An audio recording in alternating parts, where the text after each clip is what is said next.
We can sometimes want to buy those things as a shortcut to becoming the thing itself, but just because you bought the thing doesn't mean that you're then gonna magically stop the other behavior. You can't just buy an identity, you have to become it over time. Instead of buying the idea, buying the identity, try and be that thing and see if it works, because oftentimes we like the idea of something, but actually when it comes down to it, it's like, oh, this isn't for me, or this isn't what I thought it was even. You can just think, why am I drawn to buying this thing? Oh, it's because I want to be more social, or I want to do more walking, or I want to spend more time alone. Like say you keep buying books that you never read. Why are you doing that? Are you wanting to be like more intellectual? Do you want to learn more? Like yes, some of this does require money, but it doesn't have to be always spending things. You can use that and be like, why am I drawn to this thing? Could I instead create this feeling or even be that thing without having to buy something for it? I think this idea of like buying an identity is being accelerated, I guess, with all of these different like micro trends. We're being encouraged to overconsume because it's like, oh, this fits into this aesthetic, so I must buy it, without being like, where does this fit in my life? There's a balance between like aesthetics and like the way something looks versus the function of it. It's easy to think that we can buy something and that's going to be the answer. We're trying to buy something that we can't get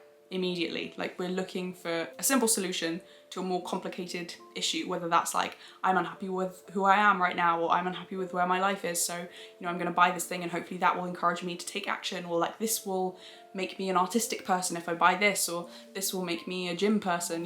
I have all the equipment, so I must be like this gym sporty athletic person, but it's like, unless you have the behavior to back it up, you're just buying stuff because you can't buy an identity. You can only become it over time. Are you buying an identity when you're shopping? If you've ever bought something and then brought it back and compared it to whatever else is in your wardrobe and been like, okay, why did I buy this? You could be trying to buy an identity through the things that you're buying. Say like functionally in your life, you wear flat shoes because maybe you're a teacher or you work in a hospital, you're on your feet a lot, right? Maybe you work in a restaurant or in a fast food place. Like you need flat shoes because you need supportive shoes for your feet to work in. Functionally, that is the point of your clothes, right? Those flat shoes might be what you wear all the time, but you might occasionally buy a random pair of heels and you're like, why have I done that? Because I can't wear these every day. But then it's like, is the point of something to be worn every day? People, instead of just starting a hobby and like accumulating things gradually, you'll just like walk into an art shop and want to buy everything, or like want to buy a running vest and running shoes and special running gloves and socks.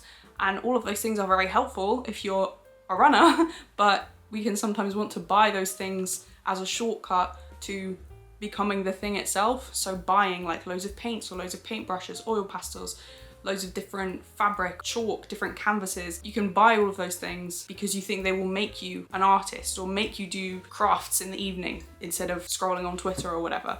But just because you bought the thing doesn't mean that you're then gonna magically stop the other behavior. You can't just buy an identity, you have to become it over time. We can sometimes buy things as a shortcut or as a like motivation to do something, but it's like buying a subscription to something. If you pay monthly for the gym, that doesn't necessarily mean you're going to go to the gym. It means you can go to the gym because you've got your plan, and so you can just walk in and go. But it doesn't mean that you're going to have the motivation to go, or that you've made the time in the week to go, or that you've built it into your routine so that you're going to go in the morning or in the evening or at lunch or whatever. Just paying the money, it's not actually you being the thing. Same thing, I guess, if you get like a streaming membership, you buy like the cinema Now TV package so you can watch loads of films, but just because you paid for the thing, that doesn't mean you're necessarily going to use it. Like, it's one thing to spend money on something and then you love it and you watch however many films a month and it becomes worth it to pay that $9.99 a month. I will say, with a lot of these streaming things, this is a separate point, but just like a money saving tip, with a lot of these streaming things, if you say you're going to cancel, they normally offer you a different plan at like half price. This is what I did with my Now TV cinema. It was $9.99 a month, and then I paid that for a month and said I was going to cancel, and now it's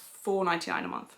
So just saying, like, you can negotiate like a better rate for yourself. But it's one thing to spend the money on something that you know you're gonna love and use, and you're like, yes, I've watched 10 films this month, so it's definitely worth it. But it's another to spend the money and then never use the thing. And it's like this hope, right? If you've been meaning to watch that TV show, or you've been meaning to watch this film that came out that's only on Amazon Prime, or you've been meaning to go to the gym, cancelling that thing that you're paying a subscription for, it seems then like you're giving up on that idea. But it's like, practically, are you doing this? Or have you just like bought into an idea? I think a helpful thing when it comes to buying an identity, this is kind of the same way as you can view jealousy. Use it to show what you're lacking or what you maybe want in your life that you don't have. So if you keep buying like really nice evening, like very fancy dresses, maybe you want to go to like more fancy events. So you need to look in your city. Subconsciously, you want to go to more fancy events, or you wish that you could dress nicer, and like you can. Just decide on a random day, I'm going to wear this ball gown to lunch. I mean, it's difficult because then you are kind of making a statement, because some people might turn up wearing jeans and it's just like, oh, yes, I'm here. But like, you can be that person, you know?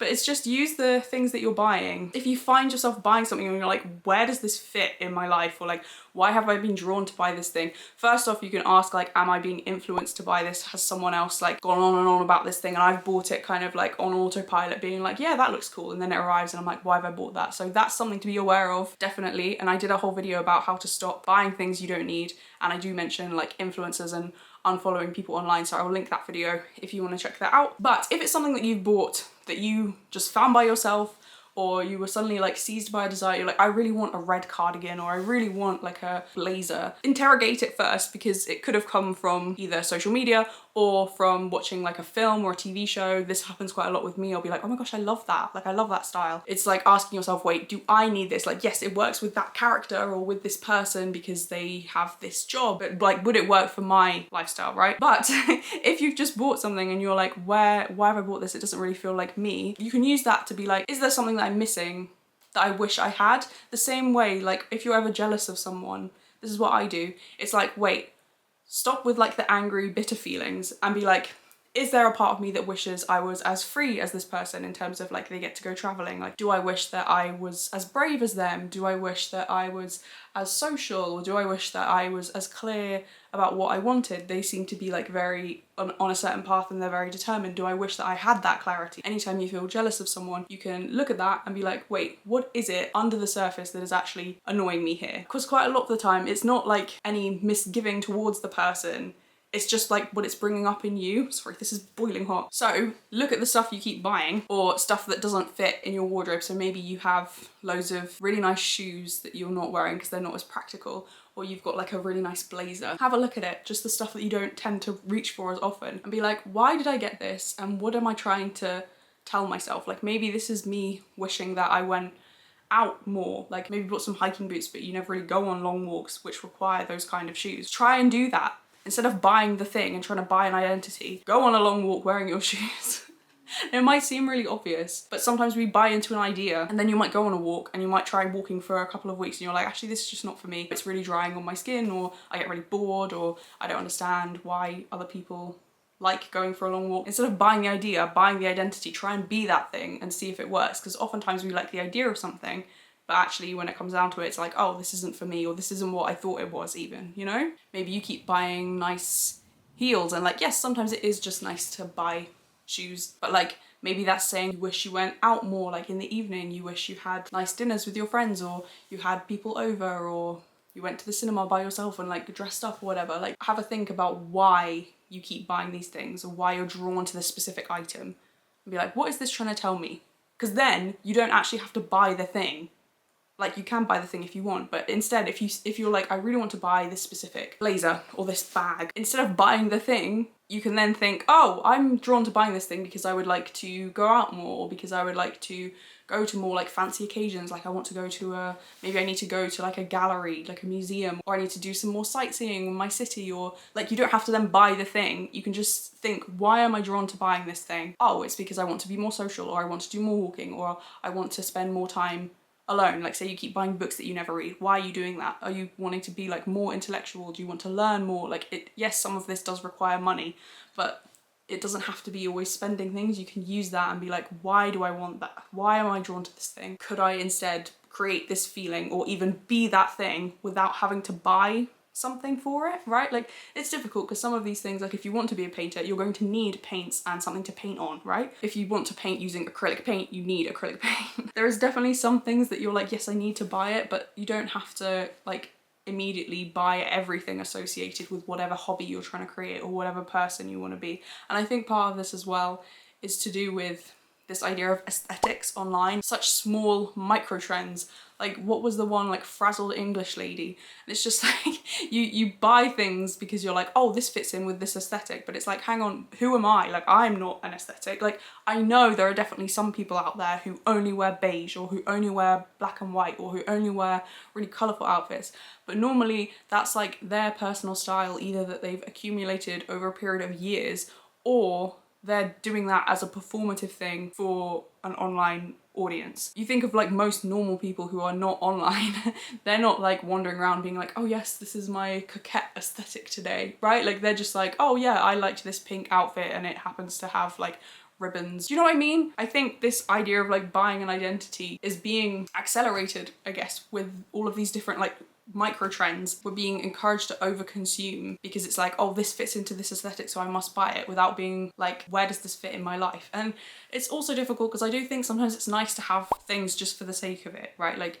a nice scented candle. I may not use it every day. I mean, I tend to because I do love candles, but like it's not always about this thing must be functional, because then it's like, well, if the only point of having a thing is for whatever the purpose is. So the only point of shoes is for the support that they give my feet. They're designed for ankle support for hiking, or they're designed for arch support for flat feet or whatever. If the only point is the function of the thing, then I should try and get the most basic, most inexpensive item, which we don't tend to do, especially with shoes. Like, you would want something that is more expensive because that means hopefully that it's been built in a certain way to be very supportive. It's made out of certain materials which are going to be supportive for your feet. There's a balance between like aesthetics and like the way something looks versus the function of it. I think sometimes that balance is maybe skewed towards only the way something looks online. But I don't think it's necessarily a bad thing. Like, I have a pair of shoes, velvet platform shoes that I bought when I was probably like 15. I've not worn them a huge amount, but I would never get rid of them because they do serve a purpose if I need like a fancy pair of shoes, and I have worn them to like different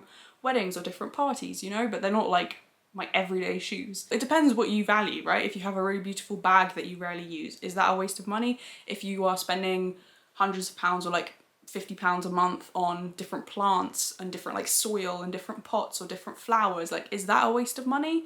No. To some people it would be a waste of money, but if that's what you value, then it's not. And I guess especially with like personal style, it's easy to think that we can buy something and that's going to be the answer, which is just too simple, you know? Just because you buy a pair of shoes or a certain blazer or a certain shirt or a certain jumper or like colourful tights or whatever, that doesn't mean that you have personal style. We're trying to buy something that we can't get immediately. Like, we're looking for a simple solution to a more complicated issue, whether that's like, I'm unhappy with who I am right now, or I'm unhappy with where my life is, so, you know, I'm going to buy this thing and hopefully that will encourage me to take action, or like, this will make me an artistic person if I buy this, or this will make me a gym person. You know, I have all the equipment, so I must be like this gym, sporty, athletic person, but it's like, unless you have the behaviour to back it up, you're just buying stuff because you can't buy an identity. You can only become it over time. So like, when I started my YouTube channel, I was filming on my phone, but now I have a camera. But if I'd bought everything at the beginning, I don't know, it's like over time I like bought a lapel mic and I bought certain editing software and I bought a subscription to Canva Pro. I only did that like a couple of months ago, you know? Over time you become the thing through your actions, instead of buying something and thinking that that is the solution, or like that is making you a certain person. It's like, no, you can't buy an identity. You're just buying into an idea of something. You're not actually being that person. So I hope this has given you some things to think about. I will leave my how to stop buying stuff you need, because I mentioned that video earlier. That goes into some practical tips, some emotional things to keep in mind as well, like different mindset things to be on the lookout for going around your own head, you know, when we're shopping or buying things. God bless. Thank you so much for watching, and I will see you in the next one.